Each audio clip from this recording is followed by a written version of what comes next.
Hello guys, আসসালামু আলাইকুম। নিশ্চয়ই সবাই অনেক ভালো আছেন। আলহামদুলিল্লাহ আমি অনেক ভালো আছি। তো আজকে আমি আপনাদের জন্য আবার নিয়ে এসেছি আমার প্রবাসী হাসব্যান্ড আমার জন্য কি কি পাঠিয়েছে।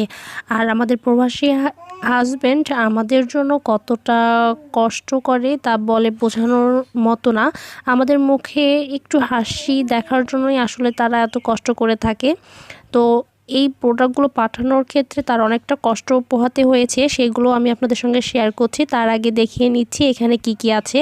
তো এখানে একটা যে এটা হচ্ছে একটা ব্যাগ, বাচ্চাদের ক্যারি করা ব্যাগ। আসলে এই ব্যাগটাকে কি বলে, মাদার ক্যারি ব্যাগ এরকম কিছু একটা বলে হয়তো, আসলে নামটা আমার মনে নেই। তো এটা আমি আমার বাচ্চাকে ক্যারি করার জন্য নিয়ে এসেছি। তো তারপর এখানে একটা হচ্ছে ডাবল আমলা তেল। এই তেলটা মাথা অনেক ঠান্ডা রাখে। তারপর এখানে হচ্ছে বেবির জন্য 2টা সাবান নেওয়া হয়েছে। কিন্তু এটা হচ্ছে আমার বাচ্চার জন্য। এর আগে এই সাবান আমি আমার বাচ্চাকে ইউজ করাই নাই, এই প্রথম ব্যবহার করব। ব্যবহার করার পর আপনাদেরকে বলবো এই সাবানটা আসলে কেমন বাচ্চাদের জন্য। আর এই যে একটা ক্রিম, এটা মাতৃকালীন যে শরীরে দাগ হয় মেয়েদের, সেটা মেশানোর জন্য। তো দেখা যাক এই ক্রিমটা কীরকম কাজ করে। আর আপনারা যদি কেউ এই ক্রিমটা ব্যবহার করে থাকেন তাহলে আমাকে অবশ্যই বলবেন যে এটা আসলে কতটা কাজ করে। আর এটা হচ্ছে একটা বেবি লোশন। এখানে বেশিরভাগ দেখি বাচ্চার জন্যই প্রোডাক্ট দিয়ে পাঠিয়েছে। তারপর এটা আর একটা হচ্ছে পাপায়া সাবান। এই সাবানটা মুখে এর আগে আমি ইউজ করেছিলাম, অনেক ভালো, স্কিন অনেক উজ্জ্বল করে। আর মুখে যদি কোনো কালো দাগ থাকে ছোপ সে দাগগুলো আসলে কমায়।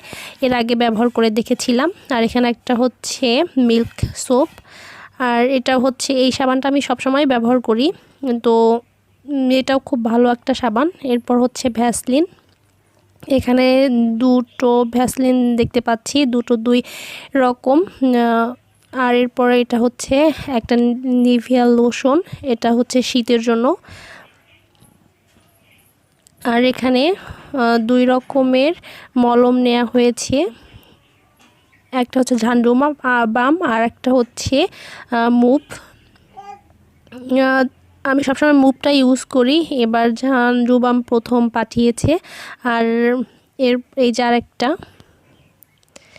এরপর এটা হচ্ছে অলিভ অয়েল। এই অলিভ অয়েলটাও অনেক ভালো, আমি এর আগেও ইউজ করেছিলাম, খুব ভালো কাজ করে। যে কোনো দাগ, পোড়া দাগ বা যে কোনো দাগ যদি থাকে, ছোপ দাগ মুখের, সেগুলোও দূর করে। এই যে আরেকটা। আমি আমার প্রবাসী হাজব্যান্ডকে যখন কোনো কিছু কিনতে বলি, তো সেক্ষেত্রে আমি করি কি, যে কোনো প্রোডাক্ট যেটা আমার লাগবে সেটা আমি ছবি উঠাই ওকে পাঠাই দিই। কিন্তু তারপরেও দেখা যায় সে শপিং করতে গেলে সে গিয়ে খুঁজে পায় না। তারপর দেখা যায় যে আমাকে তার পছন্দ মতোই আসলে নেওয়া লাগে। এটা আপনাদের কার কার সাথে এরকম হয় সেটা একটু বলবেন।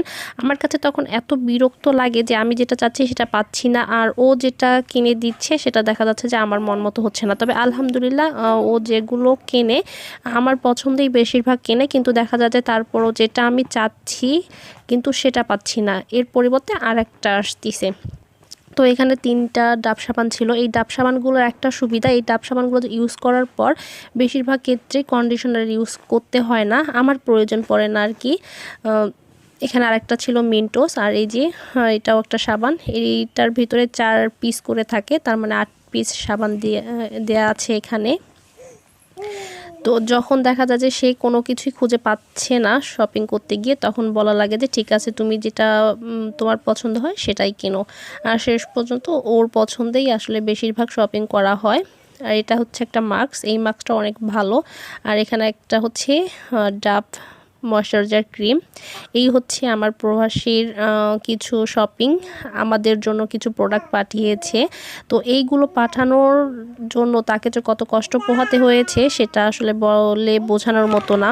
এখানে যে প্রোডাক্ট দেখতে পাচ্ছেন, আসলে এই প্রোডাক্টগুলোই যে সবগুলোই আমি ইউজ করব এমনটাও না। এখানে এই প্রোডাক্টগুলো আসলে কাকে দেয়া লাগবে সেগুলো সে আমাকে আগেই বলে রেখেছে, সবগুলোই আমার তা না। এখানে দেখা যায় যে আমার শ্বশুর ফ্যামিলির, আমার বাবার ফ্যামিলির অনেককেই দিতে হয়। এমনও হয় যে তাদেরকে দেওয়ার পর শেষে আমার ভাগই হয় না। এমনও হয়েছে প্রবাসী স্বামী আমার দেশে এসেছে অনেক কিছু নিয়ে, কিন্তু আমি সবাইকে যেগুলো নিয়ে এসেছে সবাইকে ভাগ করে দিয়ে শেষে এমনও হয়েছে সে থাকা অবস্থাতেই আমার ভাগে আর কিছুই নেই। মানে আমাকে সে থাকা অবস্থায় আমাকে আবার এখান থেকেই বিভিন্ন প্রোডাক্ট এখানেই কেনার লেগেছে। আসলে এটা কেউ বিশ্বাস করতে চায় না। অনেকে মনে করে যে বিদেশ থেকে এসেছে তার মানে অনেক কিছুই নিয়ে এসেছে, আসলে ওদেরকে বলে না। কিন্তু এমনও হয় যে তাদেরকে দিতে দিতে আমাদের ভাগেই কিছু থাকে না। আপনাদের সাথে এরকম কি কখনো হয়েছে? যদি হয়ে থাকে অবশ্যই